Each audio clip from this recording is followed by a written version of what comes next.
पवन सिंह का एक और गाना जो है चोरी हो चुका है, जिसका नाम है कमरिया पतरे पतरे।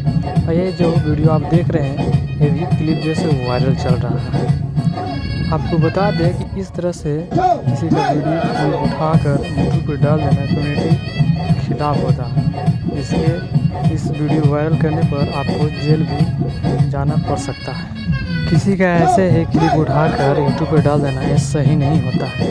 इसका नतीजा जो है सब बहुत ही गलत पड़ता है, इसका प्रभाव भी बहुत गलत पड़ता है। स्टारों का काफ़ी नुकसान हो जाता है। जिस प्रकार पवन सिंह का कमरिया पतरे पतरे गाना जो आ रहा था, 1 महीना से शूटिंग भी चल रहा था, तो उसका क्लिप वायरल हो जाता है, जिससे और अलग सिंगरों को पता चलता है, यानी टुनटुन यादव को पता चलता है, और वह जैसे उसी टॉपिक पर गाना बना देता है, ताकि वो बाद में ये बोल सके कि ये मेरा गाना है। क्योंकि उसे तो पता चल गया था कि पवन सिंह का फिल्म सॉन्ग कमरिया पतरे पतरे है। जब टुनटुन यादव को रिकॉर्डिंग करने में कुछ टाइम ही नहीं लगा, वो ऑडियो 1 दिन में ही रिलीज कर दिए, जो कि अभी बहुत ज़्यादा कंट्रोवर्सी चल रहा है। इस तरह से क्लिप वायरल करना क्या आपको सही लगता है?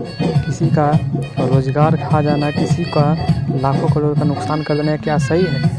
कमेंट बॉक्स में आप ज़रूर बताइएगा कि जो क्लिप वायरल करते हैं उसे सज़ा मिलना चाहिए या नहीं।